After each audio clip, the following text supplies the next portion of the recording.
Hi guys, it's Alfred Duck here, and today I'm going to be telling you my predicted 11 for India at the upcoming T20 World Cup in Australia. As always, if you enjoyed this video, please feel free to like and subscribe to see more content from the channel. Thank you. Let's get going. First up, we've got Rohit Sharma. On his day, he can be one of the best batsmen around. The world record for most runs in an ODI game, and being in possession of one of the most consecutive T20 wins as captain with 14. He is no doubt an important member of the team and will be the captain. In T20I cricket, he has scored 400s and has scored excess of 3,300 runs in 120 innings. As skipper of the Mumbai Indians IPL team, he has enjoyed 5 titles with them, as so his leadership qualities must not be questioned. Partnering Rohit, we've got Deepak Hooda, India's Liam Livingstone. Deepak Hooda is one of the cleanest strikers of the ball in world cricket and has already been incredible form. Already, in his relatively short career span, he is already in possession of 100 in only 4 games played, a feat that still eludes many players worldwide. His batting average is nearly 68, nothing short of incredible. I predict that he'll be making fireworks in Australia later this year. At number 3, we've got Rishabh Pant. His meteoric rise to all formats of the game has been astounding. It has only been topped off by being the spotlight of the latest ICC T20 World Cup commercial, where he was seen walking around with a Godzilla-like structure.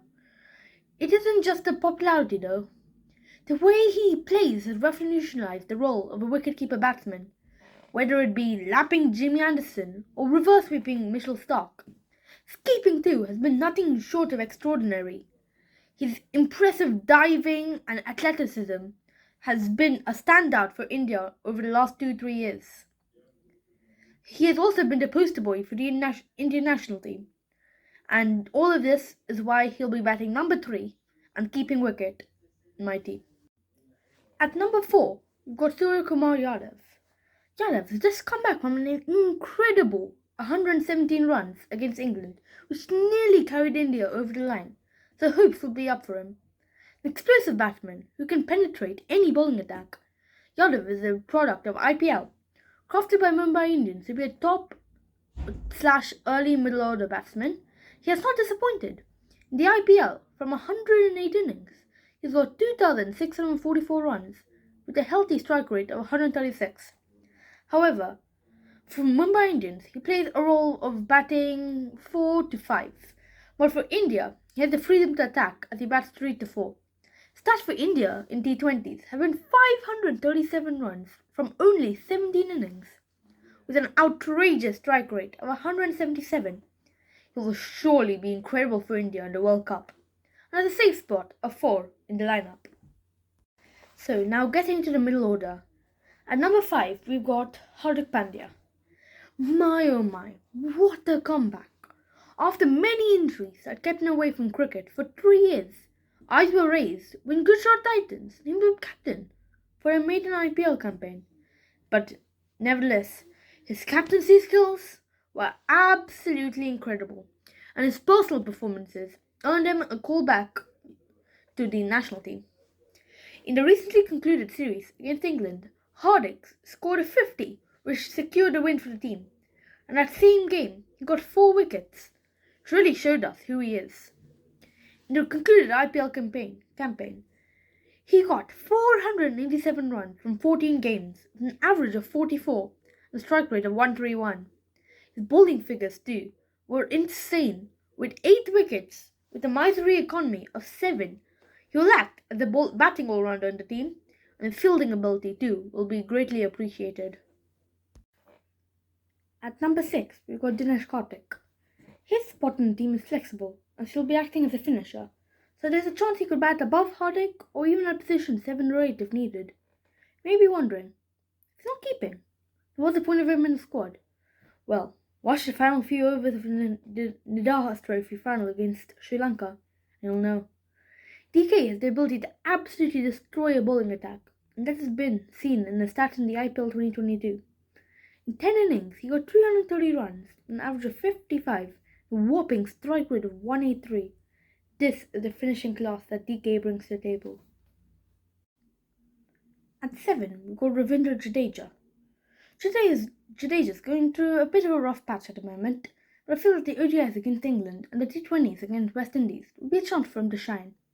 This is evidence the class that Jadeja possesses. Arguably the best fielder in the world. Stats are quite extraordinary. Batting-wise, he has an average of 26, which is quite good for number 7.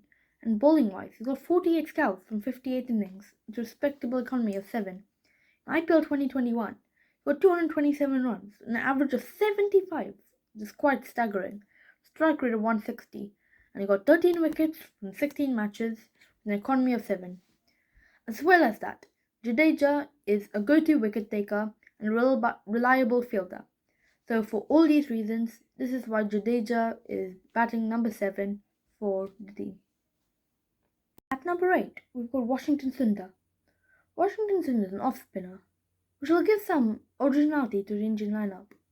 His ability to bowl at any point in the match, whether it be in the power play, the middle orders, overs, or the death, will give India a lot of freedom in their bowling unit. He's also able to give a hand with the bat towards the end overs. His figures in T20 cricket have been good, with 25 wickets in 30 innings, with a very good economy of 7.2. His ability to spin the ball into the left-hander will give India a nice edge, and that's why he's in the lineup today. At number 9, we have Bhuvaneswar Kumar. Bhuvi is one of the greatest swingers of the ball in the world. The ability to swing the ball both ways with the new ball has always been a spot of bother for batsmen. His class was shown in the recently concluded series with England, where he picked up valuable wickets in the power play. He is also incredibly economical, with an economy rate of 6.8. In 70 T20s, he's got 72 wickets. He's surely one of the first names on the team sheet. That is why he's on the team today. The number 10 is Bumrah, India's strike bowler. Bumrah is India's talisman in the bowling attack. His ability to bowl 90-mile-an-hour Yorkers at ease and his highly effective slower balls make him one of the greatest in the world. He was the captain of India in the fifth test against England, which showed how valuable he is to the Indian team. In 57 innings, he's got 69 wickets, with an economy rate of 6.7. For these reasons, Bumrah is in the team today. The final player in this team is Yuzvendra Chahal. Chahal is the definition of an attacking spinner. He's always going for the wicket, and so he often goes for quite a few runs. Although he goes for some runs, he also has the highest games-to-wicket ratio in the team, with 79 wickets in 60 innings. His economy rate is quite high, with 8.1, but his wicket-taking prowess takes more importance. For these reasons, Yuzvendra Chahal is an integral member of the team. When you're making a team, there are quite a few players that don't always make it for certain reasons. So here are a few that didn't. So first of all, Virat Kohli. I know there's a lot of people who would put Virat Kohli in their teams, but for me, he hasn't been at the top form. His last 100 was in 2019, and since then he hasn't even been getting many 50s either. So I think he hasn't really been at the top of his form. So for those reasons, if you can you're meant to bench someone who's not at their form. You're meant to play players when they're at their best. So for these reasons, I don't think that Kohli will make it into the team. He shouldn't. He probably will, but he shouldn't, in my opinion. Then the next one is KL Rahul. Look, with KL Rahul, his fitness is always a problem. If he's fit, I could probably play him over DK and then have him open and Pant go down. But I think for now he's still quite a risky option. So let's just see how he goes with like fitness, and his form hasn't really been that great recently, though he did well in the IPL. So that's why he isn't in. Venkatesh Iyer. Look, India has way too many batsmen. Venkatesh Iyer, I know he can bowl, but like he's bowled only a couple of times in the IPL, and those overs haven't been great. So though he can bat, there are so many other better batsmen already in the team, and so that's why he don't make it. Then you have Shreyas Iyer. I mean, he's one of the most technical batsmen on the front foot, but anything that comes short to him, that's been his weakness recently. In the past few years, the short ball has been his weakness, so he can't. So if he does make it into a team, opposition will try and bowl all their quick bowlers to bowl short balls at him, and he'll probably struggle with that. So for that reason, we don't have Shreyas Iyer in the team. Then we have Sanju Samson. I mean, it's either Sanju Samson or Rishabh Pant. And I probably think that Rishabh Pant takes the win here. Just the way he plays, the style he plays, the energy he puts into it, like reverse sweeping quick bowlers, and just the way he plays. Even his keeping is so much better, like his athleticism when he's keeping, the dives, everything.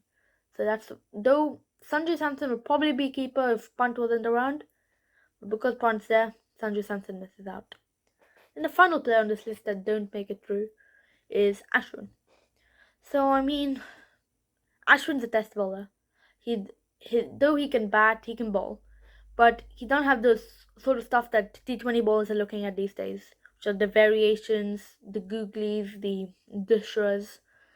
Ashwin can bowl it, but he's not the best at those. His job, he's more of a test bowler, so he bowls the stock ball 100 million times and he gets those wickets. He probably won't make it into T20.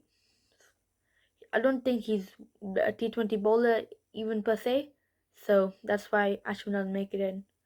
So yeah, that wraps up today's video. As always, if you enjoyed, please like and subscribe and follow me on this journey. As always, this is going to be a series which I'm going through many other teams like England, Australia, all the others. So if you enjoyed this, keep looking up for those. So I'll catch you later.